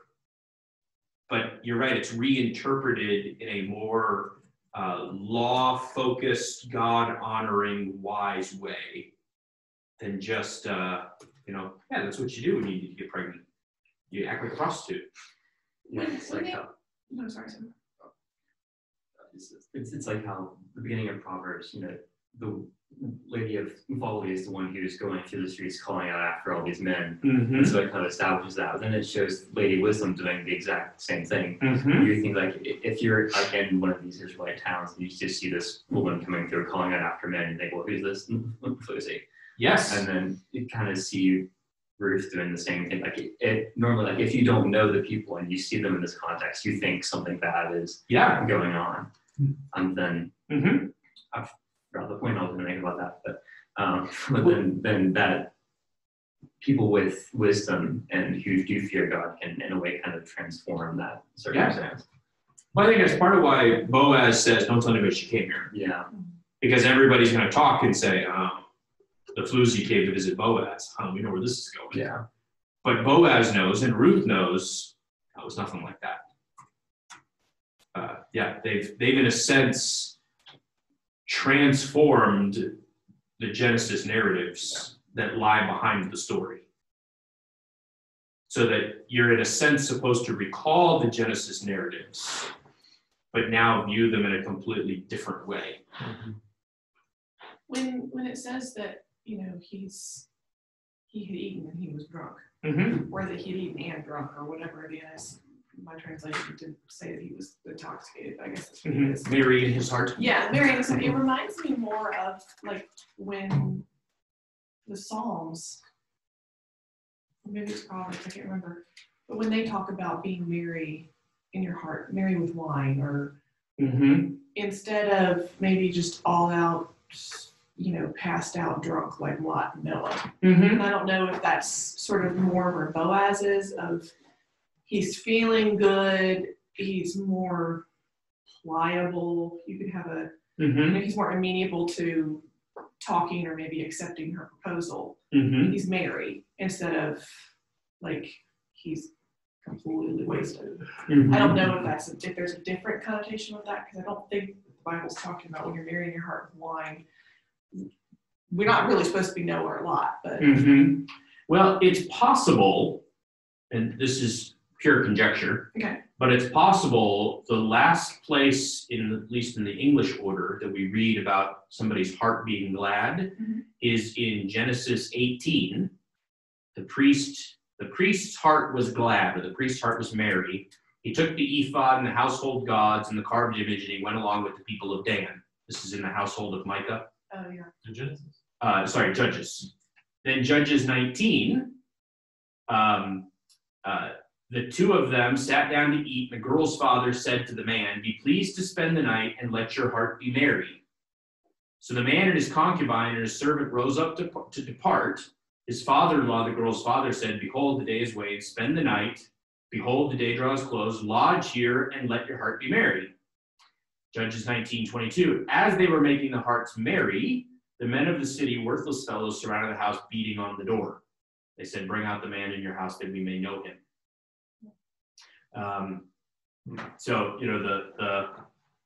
It is interesting that right at the end of Judges, you have these aspects of being merry, of, again, kind of this allusion to Judges of, we've got a night scene, we're merry, it's not going to be good. We know how this went. This was pretty crazy in Judges, so maybe this is going to be crazy here too as well. They must have had a different kind of wine. I don't know how you get that out of it.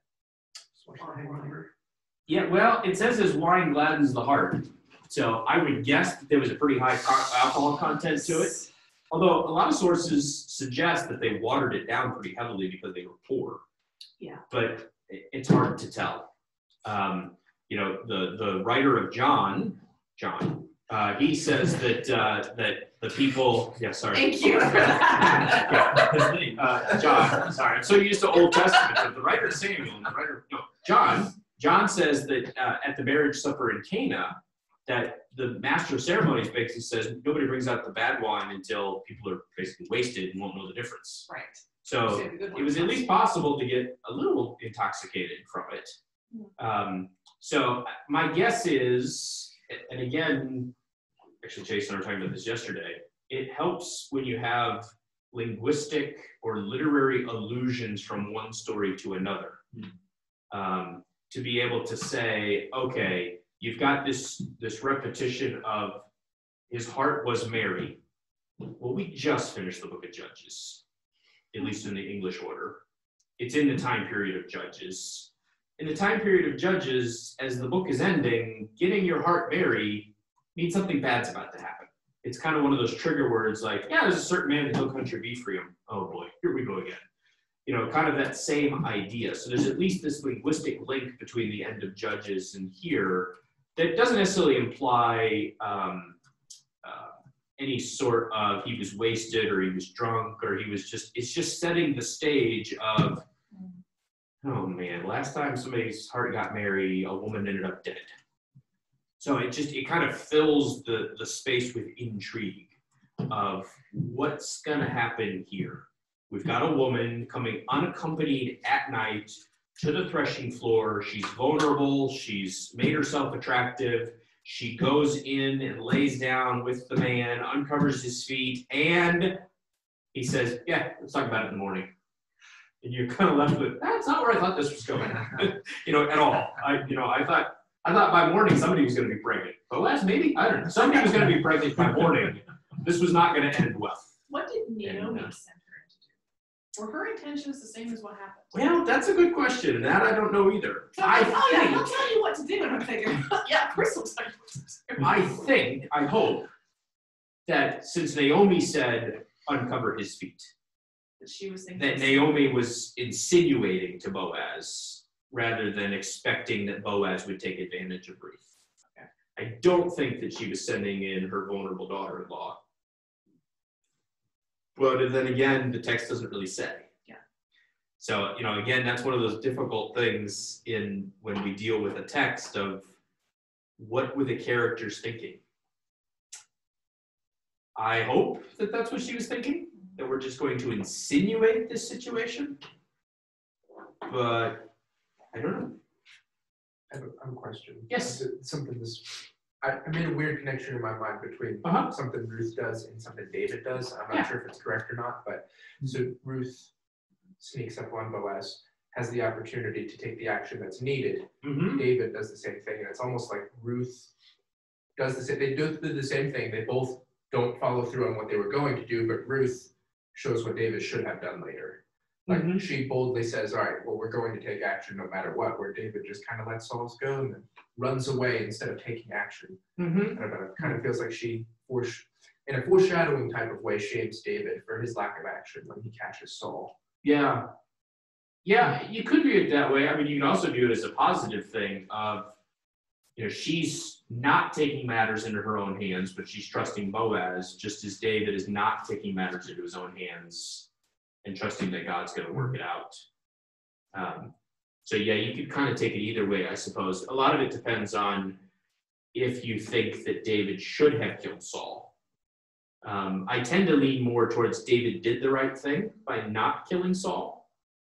But they're both odd circumstances in terms of God caused them to fall into a deep sleep.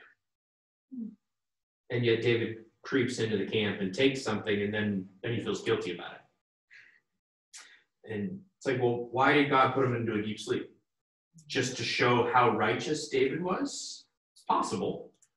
So that's kind of what you're left with of, did he put him in a deep sleep because he was showing David, look, I could give him into your hand at any time, just trust me? Or was he trying to get Saul's attention? Or did he really intend for Saul to kill David, or David to kill Saul? I don't know, because there's nothing in the text anywhere that ever talks about you can't kill somebody who's anointed. That's the only person it seems like David doesn't care about killing. Yeah. So that's what sticks out. Yep. So it is fascinating, but I think there are similarities between, you've got almost Ruth as a bridge of the last time this happened, it was all bad.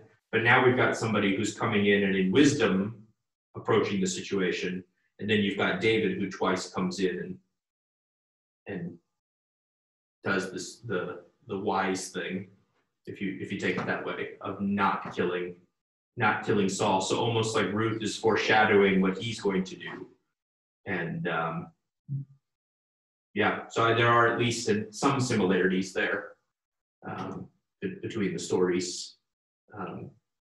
How far you would connect those would depend on your take of those stories in First and Second, or in First Samuel. You started to say something else? So we've talked tonight about Ruth going into lay with Boaz after he's drunk. And we're referencing the time when Lot's daughters did the same thing. And last week we talked about Esther getting a lot of wine until Ahasuerus. You could probably write an interesting biblical theology of women getting men drunk or Yes. changing the Reminds me of that. situation. I have a comment after he's done recording. Yes, it is rather odd. Yeah, you have this connection between it in some ways it almost suggests that you almost have to answer the question of, okay, why was the wine involved? Was the wine involved because we want to make the connection between his heart was merry and their hearts were merry in Judges, so we've got the linguistic link between the end of Judges and the book of Ruth? Was it his heart was merry because he was a little drunk, which references Lot and Noah? Was it his heart was, he was a little drunk and a little pliable, so that he was easily manipulated by Ruth the way that Esther was? The only thing I would say against that one is, although there are certainly similarities, is that in the morning he does whatever it was that he said he would do. Yeah. So he does follow through with it. But it is a rather interesting thing, which makes the men seem not the greatest. And again, since the focus is supposed to be on Ruth, that's not necessarily a bad thing, but it is an interesting concept that in order for Boaz to do what Boaz needed to do, he needed to have a little wine in him. That's a yeah. Sometimes in life. Yes, yeah, Saying sometimes. can be useful. Yeah, I would hope, especially if you want to give, if you want to assume that everything in Scripture is on the up and up, which it isn't always, but if you want to go that way, then you would assume, oh yeah, they mentioned the wine because his heart was merry, and that's the linguistic link back to Judges and Lot and Noah, and not that Boaz just needs some liquid courage here to actually do what he's supposed to do. But on the other hand, it does seem kind of that way. That, yeah. Yeah, with this story and then with Esther too, I think about, I don't know, like Jesus saying to be wise as serpents and harmless as doves. Like, Yes. neither of these women are doing anything particularly wrong. But Right. They are being very clever. They are being clever. I mean, yeah, it seems like. Yep. That's what Jesus says to do. Yeah. I mean, I think some of it has to do with being wise about timing, being wise about the circumstances, being wise about, I mean, you even see, Nathan coming in and telling a story to David, to get David's attention, and, you are the man. And so, there are circumstances like this. They don't all involve wine, right? But there are certainly circumstances like this that, where kind of the tables are turned just slightly. And I think to some degree, it could also show a, if somebody is more of a teetotaler, they would use this as, well, this is why you should never have wine. But in some cases, I think it almost shows it could also show a reserve that is possible even when you've had wine. That just because you've had something to drink doesn't mean that your daughters are going to come assault you, or your son, in Noah's case, or anything else. That those things are not necessarily required just because you had alcohol. But at the same time, just this was a good time to come and talk to him after he had something to drink and eat, and his heart was merry, and good mood. Yeah, because it doesn't just reference the fact that he drank something. It does say that when he had eaten and drunk. So he's full. He's had something to drink. His heart is merry. He's in a good mood. He's asleep. So I think some of it may just be the circumstances of the situation, but they do end up being the same circumstances as Esther of, these are just the circumstances, but it didn't exactly hurt to have Ahasuerus in a good mood. Writing a guidebook for young women. Yeah. Yeah. Step one. Based off of these biblical. Yes, Yes. instructional manual. Yeah. Yes. Yeah. It's interesting. So many of these stories, like Esther and Ruth and David, and all, they're very human stories, and so Uh-huh. people come to them with like their own experiences, color, and everything. So like, Yes. if you've had good experience with this, or bad experiences, that really heavily colors your thinking. And it's funny, like, so many of these kind of like don't explicitly cut off some of those interpretations. So you have to kind of do that work to figure it out. And Mm-hmm. for my when I was reading my paper, I read a paper from Ian Proven talking about interpreting kings with the hermeneutic of suspicion. Mm-hmm. Like if you kind of want to approach like that, there's a lot of ways you could do that. Oh, yeah. I genuinely get kind of annoyed when people come to the text with that kind of attitude, but Mhm. you can see it almost kind of leaves that open sometimes. Like, but I generally don't go that route, but Yeah. it's interesting to see how, since these are such human stories, it's easy to kind of find that through as we come to this with so many of these experiences where everything goes wrong. Mhm. Seeing something go right is almost like a surprise we don't expect. Right. Yeah, it's very earthy. Yeah. But you're right. Yeah, we would expect it to end in complete disaster. Yeah, I mean, if you think through all of the stories of, I mean, even Tamar and Judah, of, I mean, most of you are married. Having children is not a foregone conclusion. There's a lot of timing got to take place. So Tamar goes up and has a one-night stand with her father-in-law and gets pregnant with twins. Lot's daughters, just one night. You kind of hear the story and you're like, come on, girls, it doesn't work out. I remember when Michelle and I were we were first married, and she was on birth control, and so we knew that we were going to lose. She had a really good job with really good health insurance, and we knew when she was going to lose her health insurance, and so we just counted back 9 months, and then that's when we went off birth control. And so Michelle was like 4 months pregnant, and we're talking to the OB, and we told her that, and she's like, "You guys are stupid." She's like, "You almost just cost yourself, $20,000. Yeah. Because normally when you go on birth control, it takes several months for your body to figure out you're not on birth control anymore." She's like, "You don't normally get pregnant the first month in." And I said, "Well, friendly women." So she did. She got pregnant the first week. And I mean, our OB was just, she looked at us like, "You were the two stupidest kids I've ever met." And lucky, very, very lucky. Very lucky. It doesn't work that way. And yet, Tamar, Lot's daughters, let's get dad drunk, we'll get pregnant. You're like, yeah, I don't think it works that way. And they both get pregnant. You're like, well, maybe it does work that way. I don't know. So yeah, this could have gone very badly. And yet you're right, in all of these circumstances, providentially, it works out well. There have been studies showing that the current generation is about a third as fertile as like our grandfather and great grandfathers. Maybe if you kind of Interesting. read that trend. Yes. Yeah. I believe that.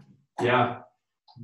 It's I mean, just the same with David and Bathsheba.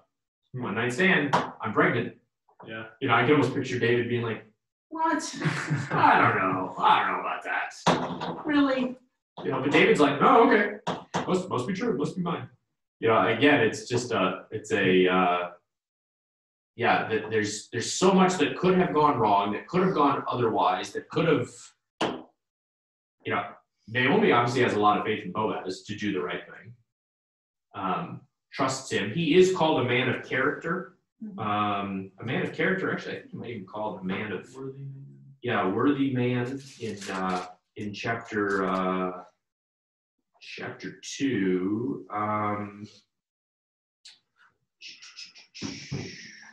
don't see it.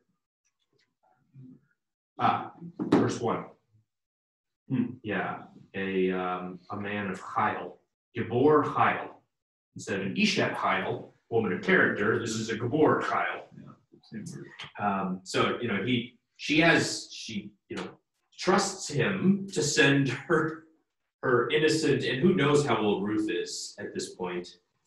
I try not to answer that question in my mind sometimes, because when you start thinking about how old these characters were, like with Hagar and Abraham, you just get really disturbed really quick. So I find it's best just not to think about it. It's better to picture, Ruth is 30 and he's 40. Okay, sure. But you send your, older teenage daughter, perhaps daughter-in-law, maybe she's 18, 19. You send her to the threshing floor with the 45-year-old guy who's been drinking. I was thinking more like the 16-year-old. Perhaps. Yeah. You send him in, and she comes back in the morning. So, how'd it go? Did he rape you? I mean, it could have gone badly. It could have been an utter disaster. As much as her going out and saying, I'm going to go glean. Yeah, okay, whatever. She could have been assaulted. She could have been beat up. She could have been oppressed. So many things could have gone wrong. And yet you definitely see the providence of God in this, as much as you see it in Esther. And again, we talked last week about, it's deliberately not there. Mm-hmm. But then here, same thing.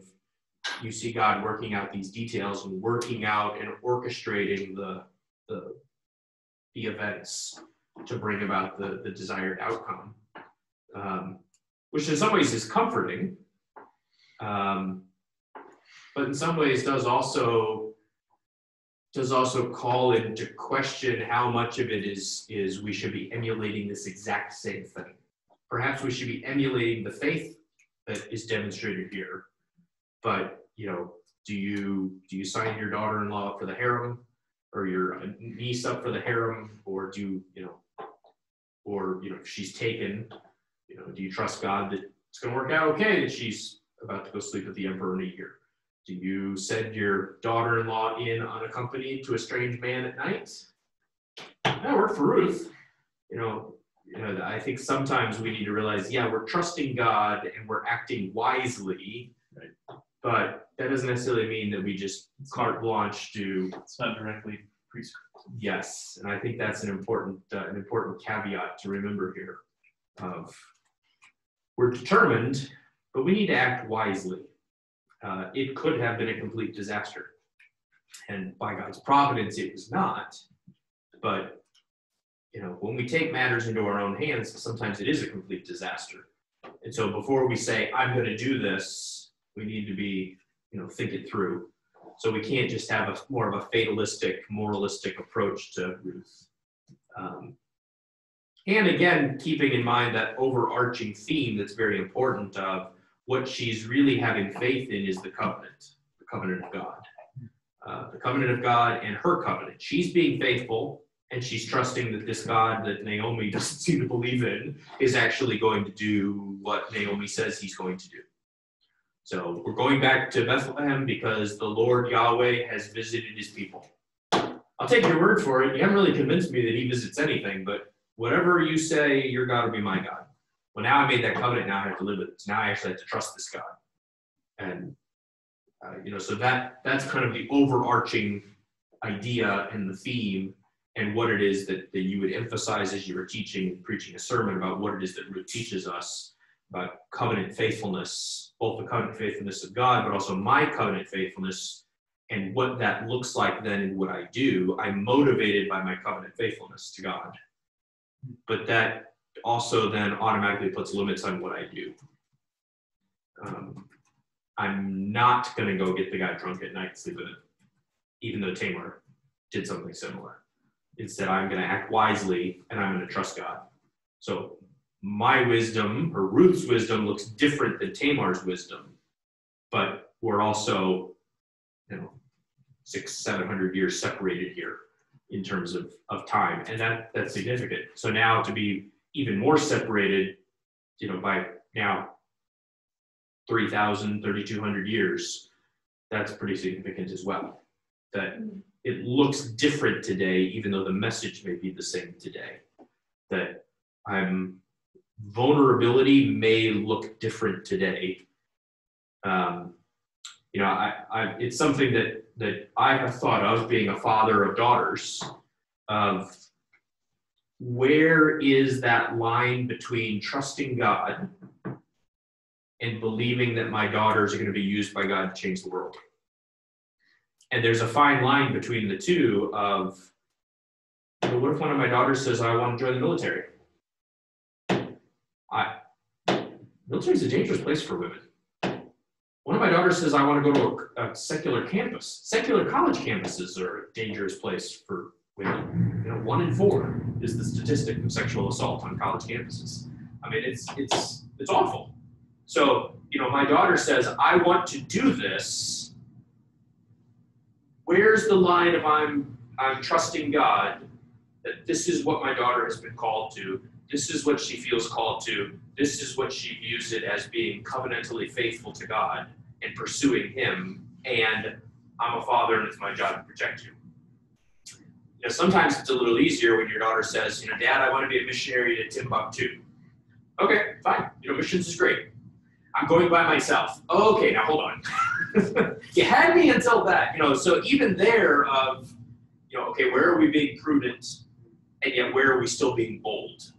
And I think you do, like Jordan said, you see that in Ruth of she's being bold, but there's also, she's listening to her mother-in-law, she's taking instruction, she's being prudent and listening to what everybody's saying, she's trusting Boaz. So even today, if your daughter says, I want to be a missionary to deep, darkest Africa, okay, that's great, let's be bold, but let's think this through. Let's be prudent. We're not just going to send you off, with a bunch of wine to go hang out with a bunch of men in the middle of Africa. We're going to be a little bit more cautious, and yet still bold. So we can still should be covenantally faithful, still should be covenantally bold, still trust in the covenant faithfulness of God, all of that, and yet at the same time, be prudent. It's not just a carte blanche of be bold. We like to throw out things of, expect great things from God, attempt great things from God. I think that's, just lost his name. William Carey was William Carey the one who said that. If you read William Carey's story, we hold him up as the father of missions. I disagree with about 50% of what he did.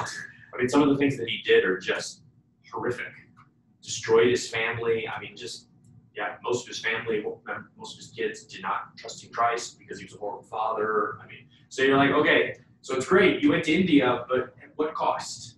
And should you have done this more prudently? So you attempted great things for God, but you ignored the very things that God called you to, fathering your own children.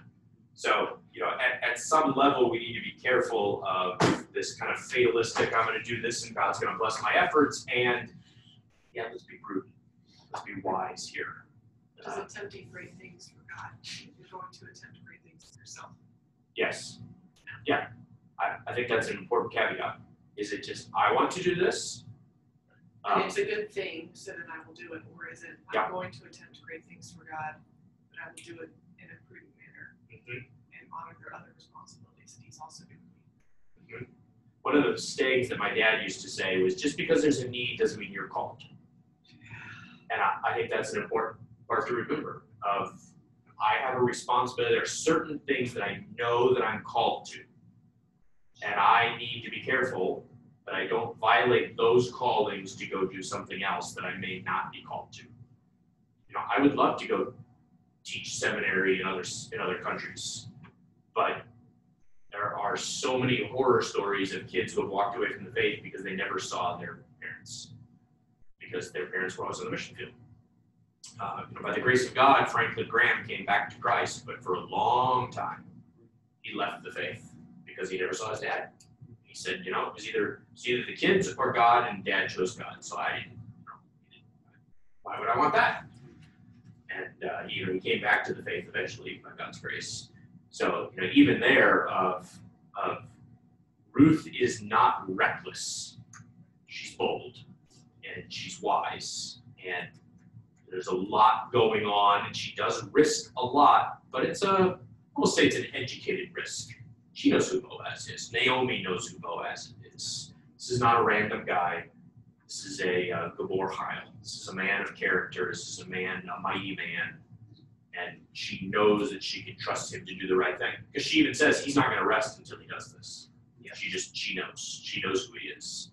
And I think that's an important thing to remember, even as Jordan has brought up, of wisdom overshadows all of this. And so even as we're encouraging our daughters to be like Esther, to be like Ruth, we need to be careful to tell them what we're really saying here when we're talking about it. You find yourself in a horrible situation, God may have you there for a purpose. Don't go volunteering for errands. Any other thoughts or comments or questions? Really quickly. Yeah. I think it's been like the first 20, 30 minutes talking about how it's not one. But yeah, I wonder, like, to what extent can we say one way or the other where Elimelech taking the family to Moab is a bad thing? Because in general, I see that. But there are some exceptions that we see, and I'm not sure how those work out together. We see like the Shunammite woman fleeing away during a time of famine after God instructed her to through Elisha. So like that general command or expectation that they will say, where does that come from, and where is it good and bad to do one or the other? Yeah, it's more an assumption based on the covenant inheritance of the land. And so the thought is anytime you leave the land, then you're not trusting God to provide. Yeah.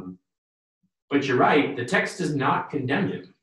So we typically condemn him, but you might be able to make a case for the writer not having a problem with it. And that's why he doesn't condemn him. Because you're right, a lot of characters, they do go elsewhere. There's a famine in Canaan, so they go to Egypt. In fact, there seems to be, even as Jacob is going to Egypt, there seems to be a question in Jacob's mind if he's doing the right thing. Because God appeals to him and says, don't be afraid to go down to Egypt. Which again, I think this idea of inheritance, well, the inheritance is in Canaan.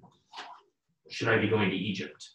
Yeah. And, God says, yeah, go to Egypt.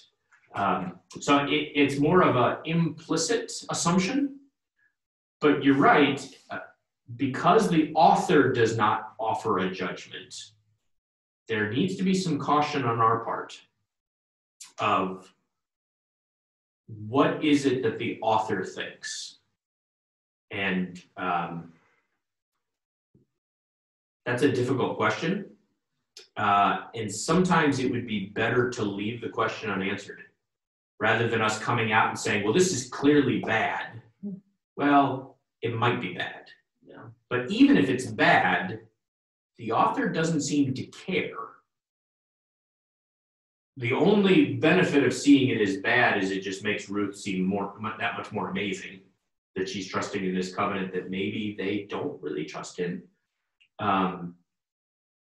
But yeah, other than that, it's fully possible that the author just doesn't have a problem with it. Abraham goes to Egypt and Philistia. David leaves and goes to Philistia, not to escape famine, but to escape Saul. Elijah, one of the Elis goes to the Syrophoenician woman, who's outside of Israel, and Jesus makes a big deal out of that. All the women in Israel, and he goes to Syrophoenicia in order to find a woman, that he can live with. So, there are a lot of instances throughout the Old Testament where people go and sojourn in another land. And even when they go in exile to Babylon, Jeremiah 29, Jeremiah writes him a letter and says, seek the good of the city that you're at. And there's never even a condemnation of those people that choose not to return to the promised land, which you would expect. You would expect our worthless brothers that stayed behind, but there's never a declaration that they were somehow less faithful than anybody else. So yeah, you could possibly argue from silence that it's not bad, that it's just a fact, which makes, I think, then the emphasis in a sermon on this was so bad, this was so evil, look at these guys who went to a different land, all of them were questionable. I was looking at the case of the Shunammite, and when she comes back, she goes to the king to get her land back. So I wondered if it's because it seems like the whole country is in chaos at that point. So yeah, so she needs the king to affirm that, or if there was some kind of expectation that in leaving you would forfeit the land to some degree. Mm-hmm. I don't think you would. I mean, Jeremiah goes and he buys a plot of land even before the exile. And the assumption seems to be when he comes back, it's his. And the text at least seems to assume that when she comes back, Naomi gets Elimelech's field. Yeah. So yeah, it's possible that the author had no problem with it. Yeah, probably the most I would ever make out of it, even if I concluded that he didn't think it was right, I might just mention, this just makes Ruth seem that much more amazing. But my dad I think he did. I think he preached a whole sermon on the lack of faith of Elimelech and Mahlon and Chilion, and that's why they died. And I said, I disagree. I don't think that's important. I don't think it's relevant. It only explains where he got Ruth from. It doesn't, Ruth is from Moab. She's a Moabitess. That's an important part of the story. But other than that, I don't think it's important. And he disagreed with me and he did what he wanted. So, yeah. It's the one hazard of studying Old Testament and having a father who's been in ministry for 40 years, that there are times he'll just look at me and he'll be like, oh, that's great. I don't agree. He and I were talking about something related to Christology recently. And I was like, well, Dr. Rankin says this and this and this, and Dr. So-and-so says this. And he's like, oh, tell him I disagree. I'm like, I'm not going to tell him that. I think you're wrong. But, my dad is definitely not the type that's like, well, if my educated son says it's true, it must be true. He's just like, that's cool. Good for you. That's kind of the end of it. Like, all right. Thanks, Dad. Yeah. Which I think is good. Probably we should all be that critical. I think sometimes we're too overwhelmed and wowed by titles. Wow, he's a doctor, he must know. Yeah. Maybe he knows. Keeps us humble. Yeah, maybe he doesn't. My dad always likes to say, you can study a text for the entire week in Hebrew, in Greek. You can look at all sorts of commentaries and books and resources and articles. Walk in Sunday morning about the power of the Holy Spirit. The guy sitting there who's looking at it for the very first time sees something you completely missed. And so definitely good to have a dose of humility. Always hurts when it comes from your own father. Still good. It's always funny, like reading all this theology and getting really deep into it, and then you see like this 80-year-old woman in the pew next to you is a better Christian. Yes, that also is humbling. You guys never read anything; he just has this simple faith. Mm-hmm. It's fascinating seeing the lives of these great theologians who nevertheless had these great failures. So if you know all of this, how do you not get this basic thing? Yes. Yeah, and then I think that's very much the case of there are so many times when it becomes an intellectual exercise. And that's probably one of the things that I've wrestled with the most in the last 5 years as I've been working on a doctorate is, when I've had times over the last 5 years that I've struggled spiritually and, ups and downs in my spiritual walk. And I keep going back to that same thought of, this is all I do. I study Bible pretty much 24/7. You would think I'd get it. And that I would, suddenly not have as many problems spiritually as I do. And just ordinary people in the pews no one's ever heard of would be some of the greatest examples of faith. Oh, absolutely. Absolutely. Yeah. I mean, I look at my grandfather, who is an absolutely amazing pastor and a fantastic preacher, and I don't know that he ever actually finished his master's degree. He's just studied scripture and read books for most of his life. And, you know, he knows Greek and Hebrew. In fact, he introduced some Greek and Hebrew apps to me, which was kind of funny when your 90-year-old grandfather was like, "Oh, you got to check out this Hebrew app. It's great." But at the same time of recognizing that, yeah, you know, you could be a doctorate in Old Testament, New Testament, six-man theology, all of it. You know, you have a quadruple doctorate, and yet that doesn't really mean that you're going to be that much more effective if it doesn't affect your heart. Which is, I think, a challenge, especially for seminarians, and I know it was a challenge for me as I went through seminary. I had the one advantage of going through seminary, as some of you do, going through seminary while I was working. So I learned it in class one night, and I was applying it the next day. And that certainly helped with the humility aspect. Many times throughout seminary, we just get a bigger and bigger head of all the things we know, and then we leave seminary, graduate, having never really interacted with anybody in the pew for 3 or 4 years. We enter our first ministry assuming that we know all there is to know about the Bible. And day one, you're like, oh. Yeah. And it can be very humbling and very discouraging. And it's good to remember that there are things that I am learning in seminary that are fantastic. But, I mean, we're just scratching the surface. And there is so much there. I mean, you might have a little old lady that just absolutely loves the book of 1st and 2nd Samuel.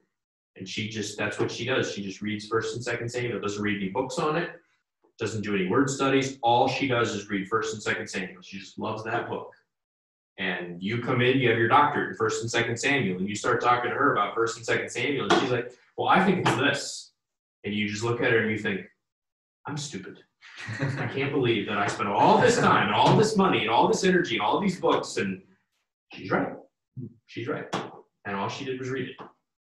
And yeah, so it definitely gives you humility of recognizing there is a value to pastoral education and getting a master's degree in theological education and understanding Greek and Hebrew in the text and going through all the books, and certainly a value to that. But arrogance is not one of them.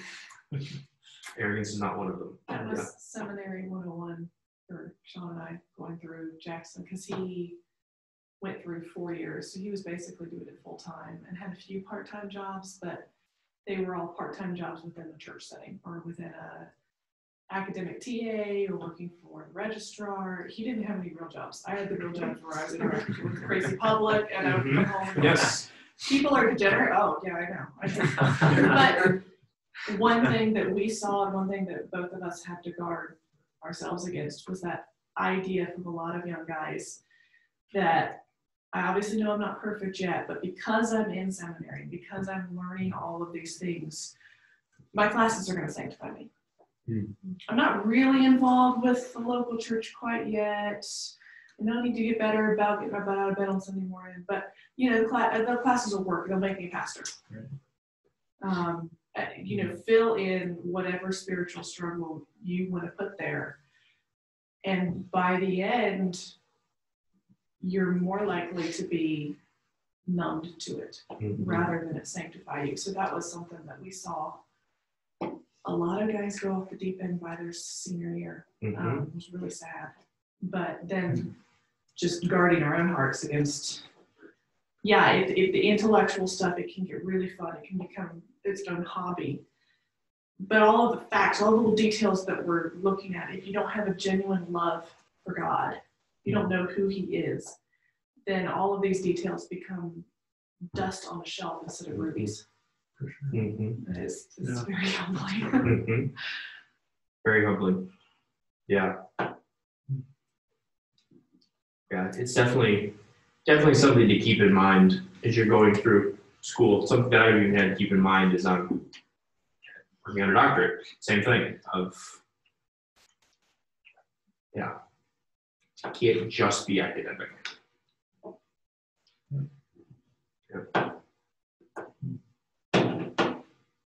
All right, well, your papers are due next week.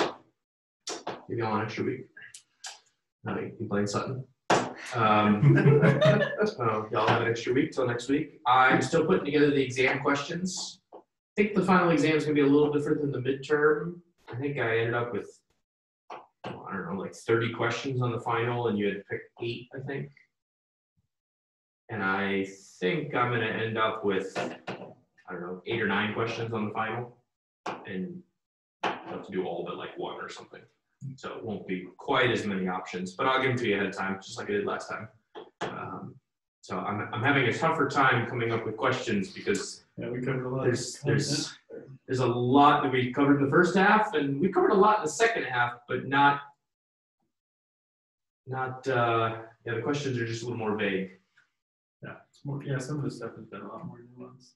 Yeah, so it'll be more essay than just short answer, but so I'll give those to you hopefully within the next couple of days.